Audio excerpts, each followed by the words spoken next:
जय हिंद दोस्तों, एक बार फिर से स्वागत है आपका हेलो शिक्षा के ऑनलाइन प्लेटफॉर्म पर। दोस्तों बार बार मैं ये कहता हूं कि जितने भी एग्जाम्स हो रही हैं, प्रीवियस ईयर एग्जाम कह लीजिए या फिर जो प्रीवियस डेज में जो पिछले पेपर्स हुए हैं, उनसे लगातार आने वाले शिफ्ट में पेपर आ रहे हैं। जैसे कि आज 16 जून के पेपर जितने भी अभी तक प्राप्त क्वेश्चंस हैं, उनका हेलो शिक्षा स्पेशल तरीके से आपके लिए एनालिसिस लेकर के आया है। 100+ क्वेश्चंस कवर करवाऊंगा सभी शिफ्ट में। अभी तक वीडियो अपलोड होने तक प्राप्त सभी प्रश्नों का कलेक्शन आप सभी के लिए बेहतरीन तरीके से। लेकिन इस बीच में दोस्तों कुछ लोग इन वीडियोस को जो है एक तरह से कह लीजिए कि इग्नोर, जैसे नहीं होता है कि हाँ हमारा पेपर है, यहाँ से पेपर क्या आना, लेकिन जब वो पेपर दे करके आ रहे हैं तब मैसेज कर रहे हैं कि सर कितना क्वेश्चन आपके वीडियो से या फिर जो प्रीवियस ईयर से, क्योंकि जब मैं एनालिसिस करवा रहा हूं तो मैं देख रहा हूं कि डेली क्वेश्चन रिपीट कर रहे हैं दोस्तों, और बहुत ज्यादा मात्रा में रिपीट कर रहा है। आज भी मैं आपको दिखाऊंगा कुछ क्वेश्चन तो ऐसे हैं जो हर शिफ्ट में 5 से 10 क्वेश्चन, अगर आपके आने वाले शिफ्ट में एग्जाम है तो आपके लिए रामबाण वीडियो है ये। 5 से 10 क्वेश्चंस ऐसे हैं जो हर एक शिफ्ट में रिपीट कर रहे हैं। अब देखिए इन क्वेश्चंस को हेलो शिक्षा हर बार की तरह इस बार भी एक स्पेशल ग्राफिक्स एनिमेशन के माध्यम से, ग्राफिक्स के माध्यम से डिजिटल कंटेंट तैयार करके लिए आपके लिए लेकर आया है। कैसे हम चीजों को समझ सकते हैं, मेमोराइज कर सकते हैं, याद कर सकते हैं, मैप पर, ग्राफ पर, चार्ट पर, इस तरह से बार चार्ट पर, पाई चार्ट पर, तरह तरह से आप जानने की कोशिश करेंगे ताकि परीक्षा में आने वाले इन प्रश्नों को हम हैंडल कर पाए। तो चलिए बिना देर किए शुरू करते हैं आज की श्रृंखला को। पहला प्रश्न आपके सामने देखिए कुछ इस प्रकार है, निम्नलिखित में से कौन सी गैस अम्लीय वर्षा करती है? तो एसिड रेन के बारे में आपने बार बार सुना होगा। एसिड रेन क्या है? अब इसको आज हम एक ग्राफिक्स के माध्यम से आसान तरीके से समझेंगे, बिल्कुल सरल तरीके से। तो एसिड रेन में आपने बार बार पढ़ा होगा सल्फर डाइऑक्साइड और नाइट्रोजन ऑक्साइड, तो ये दोनों तो गैसें जिम्मेदार हैं, लेकिन याद कैसे रहेंगी? अब देखिए होता क्या है, फैक्ट्री जानते हैं जहरीली गैसें छोड़ रही है, चाहे कार्बन डाइऑक्साइड हो, कार्बन मोनोऑक्साइड हो, सल्फर डाइऑक्साइड हो, ये सब जहरीली गैसें फैक्ट्री के धुओं से निकल रही हैं। अब होता क्या है कि हमारा जो संघनन और वाष्पीकरण की प्रक्रिया और बादल और जलवाष्प और बूंदे बनने की प्रक्रिया जो है, उस प्रक्रिया में नॉर्मल रोटेशन चलता रहता है। यहां देखिए बादल बने और बरसात कर रहे हैं, किंतु इसी के बगल में फैक्ट्री है और फैक्ट्री से धुआं निकला, यहां से SO2 गैस और NO गैस जो है, नाइट्रस ऑक्साइड गैस जो है निकली, और निकलने के बाद ये हवा के माध्यम से इन बादलों की या बरसात की बूंदों में जाकर के H2SO4 क्रिया करके सूर्य से उसमें रोशनी मिली रही है ऑक्सीडेशन के लिए, जो है HNO3 और इधर H2SO4 सल्फर डाइऑक्साइड दोनों मिलकर के गए और बारिश की बूंदों में जो है दोस्तों मिले सल्फ्यूरिक एसिड, नाइट्रोजन ऑक्साइड, ये सब बन करके जल की बूंदों के साथ बरस गए और यही अम्लीय वर्षा कहलाती है। आसान ग्राफिक के माध्यम से दोस्तों। और अगर ये डायरेक्ट जो है जमीन पर गिरते हैं, इस तरह से डायरेक्ट जमीन की तरफ आते हैं, डायरेक्ट फसलों की तरफ, धरती की तरफ आते हैं, तो इसे ड्राई डिपोजिशन कहा जाता है, सूखा डिपोजिशन या सूखा एकत्रीकरण कहा जाता है। अमोनिया रिलीज होती है इसमें, आप जानते हैं, देखिए अमोनिया, अम्लीय वर्षा में अमोनिया वगैरह रिलीज होती है।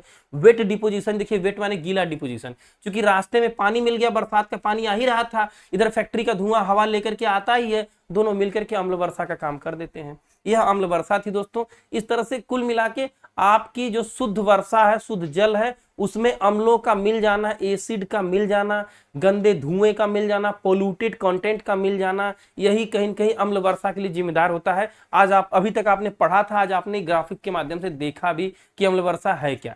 नेक्स्ट क्वेश्चन की तरफ चलेंगे। भारत की सबसे पुरानी पर्वत श्रृंखला कौन सी है? अरावली पर्वत श्रेणी, जैसा कि आपने बार बार रट करके इसको देखा है। अरावली पर्वत श्रेणी जो है एकदम सबसे पुरानी पर्वत श्रेणी है, लगभग घिस चुकी है, अवशिष्ट पर्वत भी कहा जाता है इसे, थोड़ा सा बचा हुआ है। लेकिन नवीन पर्वत की बात करें तो नवीन बलित पर्वत हिमालय पर्वत श्रेणियां हैं, नवीन बलवत पर्वत, इसको ध्यान रखेंगे। अरावली है, फिर विंध्यन पर्वत श्रेणी है, इधर आपको देखेंगे तो पश्चिमी घाट के प्लेन पर्वत श्रेणियां हैं, पूर्वी घाट की पर्वत श्रेणियां हैं, कंचनजंगा है, गारो खासी जयंतिया पहाड़ी आप देख ही रहे हैं, फिर काराकोरम, लद्दाख, जास्कर, पीर पंजाल। हिमालय से भी आज प्रश्न बहुत सारे बने थे दोस्तों, आइए अभी आपको आगे दिखाते हैं। फिलहाल सबसे पुरानी पर्वत श्रेणी की बात करें तो अरावली पर्वत श्रेणी। क्विक स्पीड में मैक्सिमम क्वेश्चन, 20 मिनट में 100 से ज्यादा क्वेश्चन रिवाइज करवाऊंगा दोस्तों। पढ़ने का दौर चला गया, परीक्षा चल रही है, केवल रिवीजन, क्विक रिवीजन, और वो भी रिवीजन जो परीक्षाओं में प्रश्न पूछ रहे हैं, मेमोरी बेस्ड। आप सभी विद्यार्थियों का धन्यवाद जो आप लोग हमें प्रश्न लगातार भेजते हैं व्हाट्सएप के माध्यम से, टेलीग्राम के माध्यम से, उन प्रश्नों को हम यहाँ पर शामिल करते हैं, उसी के आधार पर आपकी क्लास चलाने की कोशिश की जाती है। अगला प्रश्न है, निम्न में से किस केंद्र शासित प्रदेश में सबसे अधिक जनसंख्या घनत्व है? पॉपुलेशन डेंसिटी की बात की जा रही है। पॉपुलेशन डेंसिटी है क्या कि 1 वर्ग किलोमीटर क्षेत्रफल में निवास कर रहे व्यक्तियों की संख्या को पॉपुलेशन डेंसिटी या जनसंख्या घनत्व कहा जाता है। 1 किलोमीटर इधर से आप मेजर कर लीजिए और 1 किलोमीटर इधर से आप मेजर कर लीजिए, मतलब एक वर्ग स्क्वायर बन जाए, सारी भुजाएं 1-1 किलोमीटर की हो, इस एरिया में निवास करने वाले पर्सन्स या व्यक्तियों को, लोगों को इन काउंट कर लीजिए, जितना आता है इसी संख्या को जनसंख्या घनत्व कहा जाता है। अब आप कहेंगे कि ये कैसे है, राज्यों में क्या है जनसंख्या घनत्व सबसे ज्यादा और कम, और केंद्र शासित प्रदेशों में सबसे ज्यादा कौन। इस बार देखिए केंद्र शासित प्रदेश का पूछा है, अगली बार राज्यों का पूछा था, आने वाला शिफ्ट में क्या पूछेगा भगवान ही जाने, लेकिन फिलहाल हम तो बस इतना जानते हैं कि इन्हीं से प्रश्न आना है, घनत्व का पूरा डेटा कवर है। बिहार में सबसे ज्यादा जनसंख्या घनत्व है राज्यों में, और अगर बात करें सबसे कम तो अरुणाचल प्रदेश में केवल 17 लोग रहते हैं 1 किलोमीटर पे, लेकिन बिहार में 1100 से ऊपर लोग रहते हैं। ये तो 2011 का आंकड़ा है, कोरोना काल के बाद की तबाही तो आप जान ही रहे हैं, जनसंख्या कैसे बढ़ी है, चीन को पीछे छोड़ दिया भारत वालों ने। दिल्ली, अगर यूटी की बात करें, यूनियन टेरिटरी की बात करें, केंद्र शासित प्रदेश की, तो दिल्ली में 11,320 लोग रहते हैं, और अंडमान निकोबार में सबसे कम लोग, न्यूनतम लोग रहते हैं 46। यूटी में अंडमान निकोबार, और लोवेस्ट में, हाईएस्ट में दिल्ली। राज्यों की बात करें तो बिहार हाईएस्ट में और लोवेस्ट में आपका अरुणाचल प्रदेश। 2011 की जनगणना पूरे भारत की अगर बात करें तो 382 जो है ये था, 382। हिमालय का सबसे बाहरी भाग कौन सा है, ये देखिए बहुत मजेदार प्रश्न पूछा हुआ है। हिमालय जैसा कि आप जानते हैं जो है 4 से 5 भागों में बांटकर इसका अध्ययन किया जाता है, बाकी हिमालय पर्वत श्रेणी तो पूरी श्रृंखला ही है।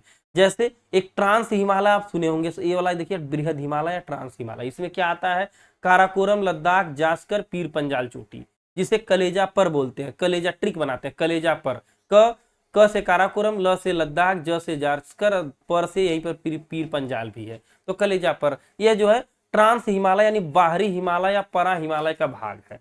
इसके बाद आता है आपका लघु हिमालय, जो बीच में आप यहाँ पर ये देख रहे हैं जो स्काई ब्लू, ये लघु हिमालय है।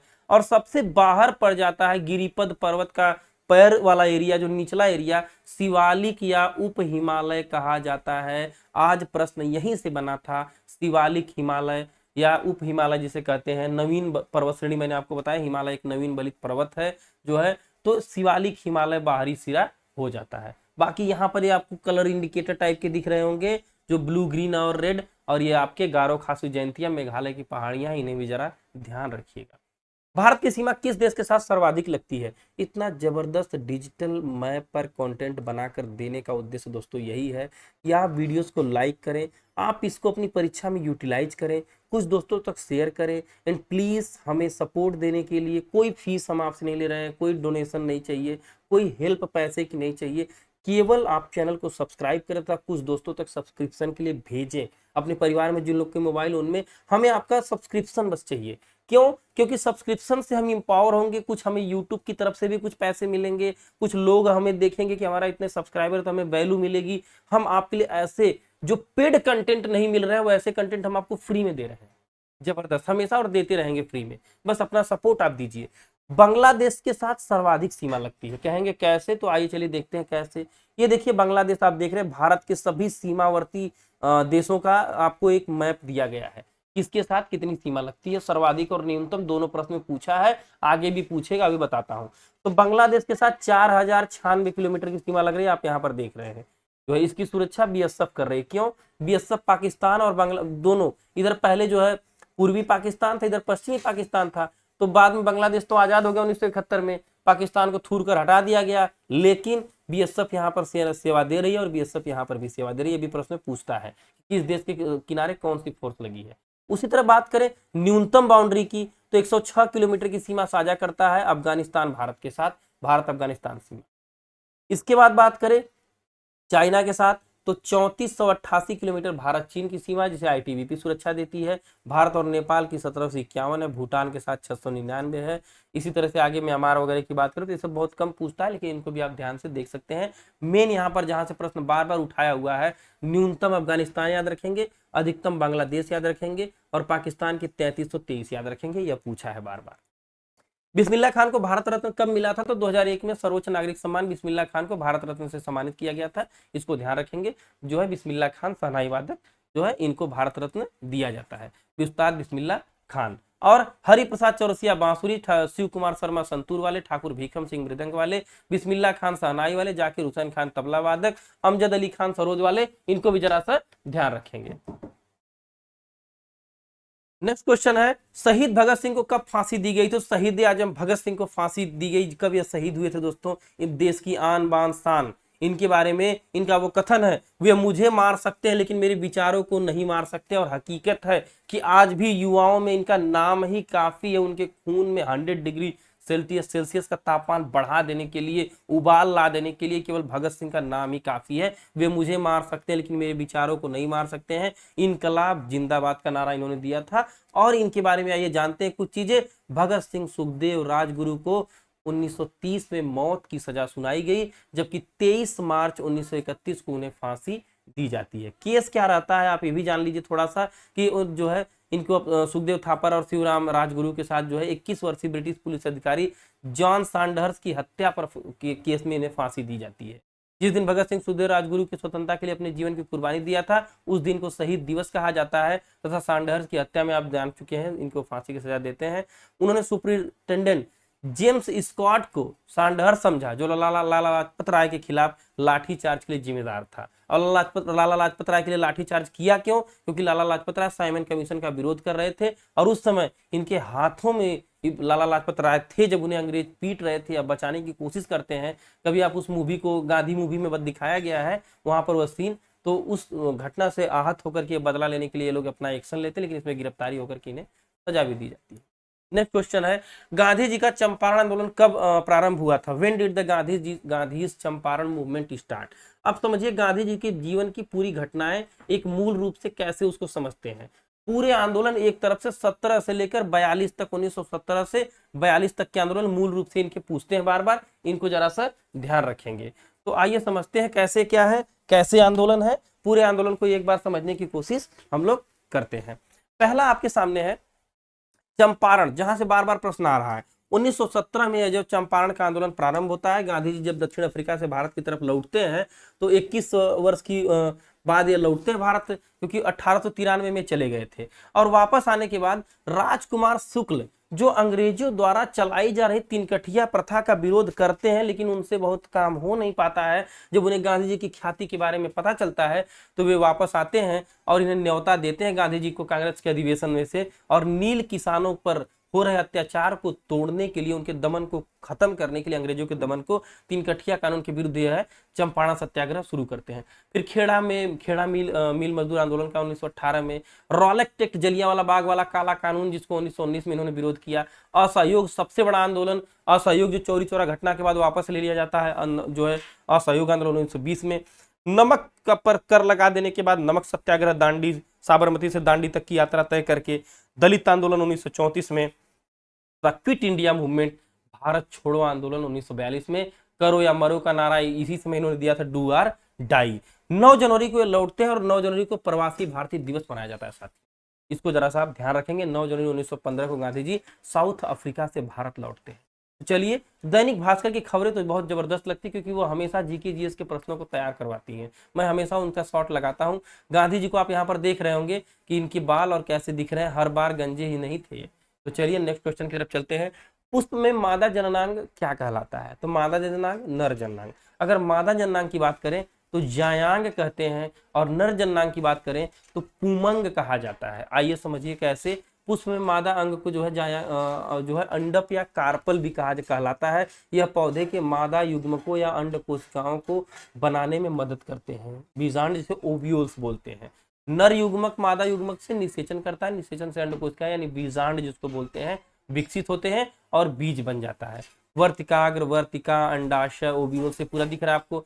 फिर दल है, पुंतुन है, पराग कोश है, और पुंकेशर के भाग से निकले हुए हैं। और अंड देखिए, अंड कोशिका जहां पर इस तरह से फल का निर्माण हो रहा है। यह पुष्प का पूरा चित्र आपके सामने अनुदैर्घ्य काट दिखाया गया है। जनजाति गौरव दिवस किसकी जयंती पर मनाया जाता है? तो भगवान बिरसा मुंडा, जिन्हें धरती बाबा, धरड़ी बाबा कहा जाता है, जनजातियों के महानायक। जनजाति दिवस 15 नवंबर 2022 को मनाया गया। 15 नवंबर को जो है भगवान बिरसा मुंडा की जयंती पर जनजाति दिवस मनाया जाता है, इसको जरा सा आप ध्यान रखेंगे। राउरकेला में बिरसा मुंडा हॉकी स्टेडियम भी बना है, सबसे बड़ा हॉकी का स्टेडियम भारत में, यहां भी जरा सा आप ध्यान रखेंगे। नेक्स्ट क्वेश्चन है, भारत के किस राज्य में पोंगल त्योहार मनाया जाता है? तो हैप्पी पोंगल तमिलनाडु। कहां दोस्तों? हैप्पी पोंगल तमिलनाडु। गजब का ग्राफिक्स देखिए। पोंगल त्योहार जो है कब मनाया जाता है? तमिलनाडु में हैप्पी पोंगल, कई बार मैंने बताया हुआ है, पोंगल त्योहार तमिलनाडु, जहां से प्रश्न आ रहा है। दक्षिण भारत में तमिलनाडु राज्य में पोंगल मनाया जाता है। ओणम केरल का है, हरेली छत्तीसगढ़ का है, हरेला उत्तराखंड का, ध्यान रखेंगे जो है। खजुराहो मध्य प्रदेश, खजुराहो मंदिर भी वहां है, हरेला उत्तराखंड। माजुली द्वीप है तो माजुली त्योहार भी असम का है। नुआखाई चावल वाला उड़ीसा का। पुष्कर मेला जम्मू कश्मीर, पुष्कर त्योहार भी जम्मू कश्मीर। सरहुल झारखंड का त्योहार है। हार्नबिल पक्षी पर मनाया जाने वाला नागालैंड का त्योहार, ध्यान रखेंगे। ये प्रश्न में रिपीट करते हैं, त्योहार तो 100-200 हैं, लेकिन इन जो 12 से 15 त्योहार जो मैंने आपको बताया यहाँ पर 12 त्योहार, ये बार बार एग्जाम में रिपीट करते हैं, इनको ध्यान रखेंगे। महात्मा गांधी को राष्ट्रपिता किसने कहा था? तो सुभाष चंद्र बोस ने सिंगापुर से 1944 में नेताजी सुभाष चंद्र बोस ने सिंगापुर से रेडियो से एक संदेश प्रसारित करते हुए महात्मा गांधी को देश का पिता या राष्ट्रपिता कहकर संबोधित किया। भारत में बाद में भारत सरकार ने भी इसे मान्यता दे दी। कुछ स्वतंत्रता सेनानियों की फोटो। दोस्तों कई बार आपके मन में प्रश्न आता होगा कि यह इमेजेस मैं क्यों लगाता हूं। यह इमेजेस लगाने का मात्र मकसद है कि आप कंटेंट के साथ इमोशनली जुड़े। अगर आपका ध्यान इधर उधर भटक रहा हो तो आप स्क्रीन पर इमेज देखने के बहाने ही आपकी नजरें आए और आपका मन रील्स से हटकर, मोबाइल से हटकर थोड़ा सा एजुकेशनल कंटेंट की तरफ भी आए। बस यही मेरा उद्देश्य रहता है। क्योंकि अब एकदम से नाच गाना जैसी इंटरटेनिंग वीडियो तो मैं नहीं बना सकता दोस्तों, क्योंकि मुझे उतना वो बनाने भी नहीं आता है। मैं एजुकेशन, इस सरकारी नौकरी को कई बार क्रैक करने का एक अनुभव रहा है, वही अनुभव से मिले ज्ञान को, उस सिखलाई को, उस ट्रेनिंग को या फिर कह लीजिए उस पढ़ाई को आप तक पहुंचाने की थोड़ी बहुत कोशिश कर रहा हूं। उम्मीद है पहुंच रही होगी। समझिए, महात्मा गांधी को राष्ट्रपिता या बापू कहते हैं। बाल गंगाधर तिलक लोकमान्य, सरोजिनी नायडू भारत कोकिला, लौह पुरुष सरदार वल्लभ भाई पटेल और पंजाब केसरी लाला लाजपत राय जो है। रविन्द्रनाथ ठाकुर गुरुदेव, नेताजी सुभाष चंद्र बोस, लोक नायक।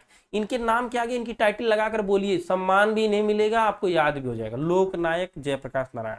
महामना मदन मोहन मालवीय जो है, देशबंधु चित्तरंजन दास तथा ग्रैंड ओल्ड मैन वयो वृद्ध पितामह दादा भाई नौरोजी। नेक्स्ट क्वेश्चन, चौसा का युद्ध किनके मध्य हुआ था? तो चौसा का युद्ध समझते हैं।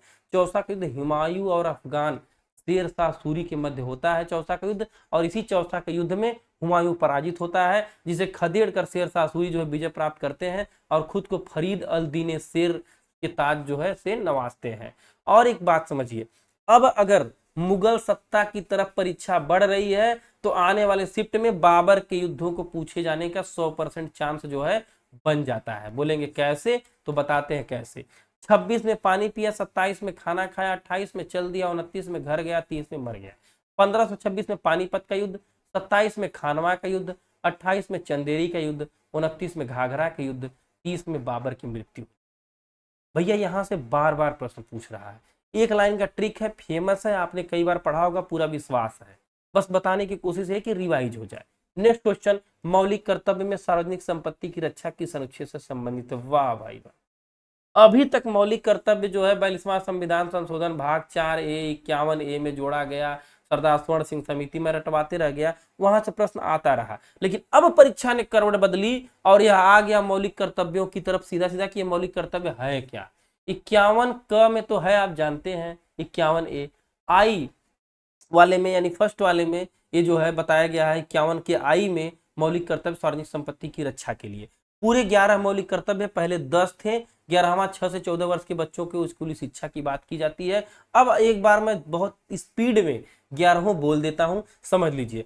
संविधान और उसके आदर्शों का पालन करना सबसे आगे है भाई, राष्ट्रगान राष्ट्रध्वज वगैरह सबसे नंबर 1 पर काम, बिल्कुल सही बात है। स्वतंत्रता के लिए हमारे राष्ट्रीय आंदोलन को प्रेरित करने वाले आदर्शों को अपने हृदय में रखेंगे, बिल्कुल रखेंगे, दूसरा कर्तव्य। तीसरा, संप्रभुता एकता अखंडता की रक्षा करेंगे, अछूत बनाए रखेंगे, बिल्कुल रखेंगे, तीसरा कर्तव्य। देश की रक्षा और आह्वान किए जाने पर राष्ट्र की सेवा में तैयार हो जाएंगे तन मन धन से। बचपन में लिए थे प्रतिज्ञा ने कि देश की रक्षा कौन करेगा? हम करेंगे, हम करेंगे, है ना। भारत के सभी लोगों को समरसता और समान भातृत्व की भावना का निर्माण करेंगे, करने की कोशिश की जा रही है और हम करेंगे भी। हमारी सामाजिक संस्कृति और गौरवशाली परंपरा के महत्व को समझेंगे, बिल्कुल समझेंगे। प्राकृतिक पर्यावरण की रक्षा और संवर्धन, शायद ये अभी किसी परिस्थिति में पूछा था, आज जो है मुझे कुछ ऐसा मैसेज मिला था। वैज्ञानिक दृष्टिकोण 8 नंबर पर है। सार्वजनिक संपत्ति की सुरक्षा करेंगे, 9 नंबर पर है, ध्यान रखेंगे, यही प्रश्न में पूछा था सार्वजनिक संपत्ति वाला। तथा 10वां व्यक्तिगत एवं सामूहिक गतिविधियों को सभी क्षेत्र में उत्कर्ष की ओर बढ़ने का सतत प्रयास करेंगे, माने अपने विकास के लिए काम करेंगे। तथा 11वां माता पिता की यह नैतिक जिम्मेदारी होगी कि 6 से 14 वर्ष के बच्चों को इस विद्यालय में दाखिला करवाएंगे, निःशुल्क प्राथमिक शिक्षा उनको दी जाएगी, मौलिक कर्तव्य है। नेक्स्ट क्वेश्चन है प्रधानमंत्री स्वनिधि योजना क्या है। तो प्रधानमंत्री स्वनिधि योजना कई बार पूछा है, इजी क्वेश्चन है, इमेज आप देखकर पहचान गए होंगे। पीएम साहब है, रेडी पटरी के वेंडर जो कोरोना काल में टूट चुके थे कोविड-19 महामारी की वजह से, जिनका व्यवसाय प्रभावित हो गया था जो है लॉकडाउन की वजह से, उन्हें ये 2000 का नोट किसने लगा दिया, एडिटर ने। ये बंद हो चुका है फिर भी लगा रहे हैं, क्या बात है यार, गजब गलत काम। यहाँ 500 और 100 का नोट कृपया लगाया जाए। चलिए, कोविड-19 महामारी से प्रभावित स्ट्रीट वेंडर को वित्तीय सहायता देना जो है पीएम स्वनिधि योजना है। सत्यजीत रे कौन है। सत्यजीत रे दोस्तों एक जो है फिल्म निर्देशक है, लेखक है, चित्रकार है, मतलब फिल्म मेकर है, बहुत पुराने फिल्म मेकर है। और सत्यजीत रे को जो है कई सारे पुरस्कार अवार्ड भी मिला है। कलकत्ता के रहने वाले थे, इसको जरा सा ध्यान रखेंगे। रिवर ऑफ स्मोक पुस्तक के लेखक कौन है। तो अमिताभ घोष जो है रिवर ऑफ स्मोक पुस्तक के लेखक है। इनकी एक और पुस्तक है, देखिए पुस्तक में ही पुस्तक लिखी है, सी ऑफ पोपीज, फेमस पुस्तक है। तथा इन्हीं की पुस्तक जो है रिवर ऑफ स्मोक भी है, इसको जरा सा ध्यान रखेंगे, 2011 में प्रकाशित हुई थी। पुरानी पुस्तकें पूछ रहा है दोस्तों, अगर जिसको याद होगा वो तो दे पाएगा उत्तर। बड़े टफ प्रश्न इनको मैं मानता हूँ कि जब पुरानी पुरानी पुस्तकें पूछेगा तो कहाँ से आदमी उत्तर लाएगा। करंट की पुस्तकें याद कर ले, यही बहुत है। 1 नवंबर को कितने राज्यों की स्थापना दिवस मनाया जाता है। लियो, क्या गजब की बात है, 1 नवंबर के कितने राज्यों का स्थापना दिवस मनाया जाता है। तो सीधी सी बात है, मध्य प्रदेश, कर्नाटक, छत्तीसगढ़, हरियाणा, पंजाब, केरल, आंध्र प्रदेश, तमिलनाडु। 1 नवंबर, यह देखिए पंजाब है, हरियाणा है, छत्तीसगढ़, मध्य प्रदेश, आंध्र प्रदेश, केरल, सब मैप पर भी दिखाया गया, थोड़ा सा इमेज आपको प्रतीकात्मक। तो 1 नवंबर वाले यहाँ पर है। बाकी कुछ अब समझिए, परीक्षा वाला डाल तो हेलो शिक्षा वाला पात चलेंगे। कैसे, अब ये तो पूछ दिए राज्यों की, आने वाले समय में पूछेंगे केंद्र शासित प्रदेशों की। तो दिल्ली, चंडीगढ़, पुदुचेरी, लक्षद्वीप, अंडमान निकोबार का भी 1 नवंबर को मनाया जाता है दोस्तों, ध्यान रखेंगे। बिल्कुल यहां से भी एक प्रश्न कभी भी जय हिंद करके आ सकता है, आपको चूकना नहीं है। नेक्स्ट क्वेश्चन है, हाईकोर्ट किस अनुच्छेद के तहत रिट जारी करता है। सीधी सी बात है, हाईकोर्ट की बात की 226 और सुप्रीम कोर्ट की बात करें तो अनुच्छेद 32। अनुच्छेद 32 एक जो है मूल अधिकार हमारा है। मूल अधिकार लास्ट में कहता है कि अगर हमारे मूल अधिकारों का हनन होता है तो अनुच्छेद 32 के तहत जो है उच्च न्यायालय और सर्वोच्च न्यायालय 5 प्रकार की रिटें जारी कर सकते हैं, बंदी, प्रत्यक्षीकरण, परमादेश, प्रतिषेध, उत्प्रेक्षण और अधिकार परीक्षा। ध्यान रखेंगे। बिहू किस राज्य से संबंधित है। बार बार बिहू का प्रश्न, असम का बिहू तो परीक्षा वाले की पूरी बहू बन गया है, जब भी उठता है बिहू से एक प्रश्न चिपका देता है। खैर आप लोग सही भी कर पा रहे होंगे। बिहू 3 प्रकार की, बार बार मैं बताता हूं कि बोगा बिहू जिसे कहते हैं, पहला बिहू आपका है बैसाख महीने में मनाया जाता है। कटी बिहू दूसरा बिहू है, भोगाली बिहू जो है तीसरा बिहू है। तीनों बिहू को ध्यान रखेंगे और तीनों बिहू का इमेज आपके सामने है। फसलों की पूजा है, भारत के 90% त्योहार फसलों से संबंधित है। आप ध्यान देंगे तो आपको मिलेगा कि सब त्योहार फसलों से संबंधित है, ऋतुओं से संबंधित है। मैक्सिमम त्योहार हमारे यहाँ यही है। हमारे यहाँ फादर्स डे, मदर्स डे जैसे कोई त्योहार नहीं है, भले वो विदेशियों के त्योहार हम अडॉप्ट कर ले रहे हैं, लेकिन हमारे त्योहार जो भी हैं, चाहे वो जल्लीकट्टू हो, पोंगल हो, या फिर आपके बैसाखी हो, या फिर आपकी दीपावली हो, होली हो, ये सब फसल कटाई, फसलों से संबंधित जो है, बसंत ऋतुओं के त्योहार है ना, दीपावली है, ये सब त्योहार फसलों से संबंधित त्योहार है। इनको जरा सा आप ध्यान रखेंगे। भोगा बिहू, बैसाखी तथा कटी बिहू ध्यान रखेंगे। इसके बाद भोगाली बिहू, इन असम के हैं। बिहू शब्द दिखते ही तुरंत असम पे टिक कर देंगे, इसको अच्छे से समझना है। प्रोटीन की कमी से होने वाला रोग कौन सा है। तो क्वाशरकोर रोग प्रोटीन की कमी से हो जाता है। कुछ इस प्रकार बच्चों को सिम्टम दिखते हैं इसके। क्वाशरकोर रोग जिसे एडिमा, द्रव प्रतिधारण से संबंध होने के कारण एडिमेटेसस कुपोषण भी का रूप जो है दिया जाता है। यह जो है प्रोटीन की कमी से होने वाला एक रोग है। अब समझ लेते हैं कुछ रोग, जैसे विटामिन ए, रेटिनॉल की कमी से रतौंधी, थायमिन B1 की कमी से बेरी, टी कैल्सीफेरॉल सूखा रोग हो जाता है कैल्सीफेरॉल की कमी से, तथा फिलाक्यूमोन से चोट लगने से रक्तस्राव अधिक होता है। विटामिन के की कमी से हीमोफीलिया जैसी बीमारी, तथा vitamin C ascorbic acid scurvy रोग हो जाता है। इसको भी आप ध्यान रखेंगे। सेशन पसंद आ रहा हो तो ये टेलीग्राम चैनल है, यहाँ इसको स्कैन करिए, यहाँ पर आपको पूरे PDF उपलब्ध करवा दी जाएगी दोस्तों। तथा अगर सेशन पसंद आ रहा हो तो लाइक करिए, कमेंट में जय हिंद लिखिए, अपनी राय दीजिए। आपका 1 सेकेंड में केवल अगर आप हमें लिखकर बताते हैं गुड या बैड, आपको ये कंटेंट कैसा लग रहा है, क्या आपके एग्जाम में हम हेल्प कर पा रहे हैं, सो प्लीज कमेंट करिए। आपको ऐसे ही कंटेंट लगातार हेलो शिक्षा प्रोवाइड करता रहेगा दोस्तों। हम हमेशा ग्राफिकल कंटेंट, इमेज वाले कंटेंट जो याद हो जाए, माइंड में सेट हो जाए, ऐसे कंटेंट। देखिए चौसा का युद्ध का दृश्य भी आपके सामने तमाम जगह से, गूगल से, यहाँ वहाँ से खोज खाज के आपके लिए लाने की कोशिश करता हूँ। इन ग्राफिक्स को बनाने में बहुत समय लगती है, कोई फीस नहीं है, निःशुल्क, केवल आपसे इतना मांगते हैं कि सब्सक्राइब करिए, अपने दोस्तों और कोचिंग के ग्रुप में वीडियो को शेयर करिए। जय हिंद, जय भारत।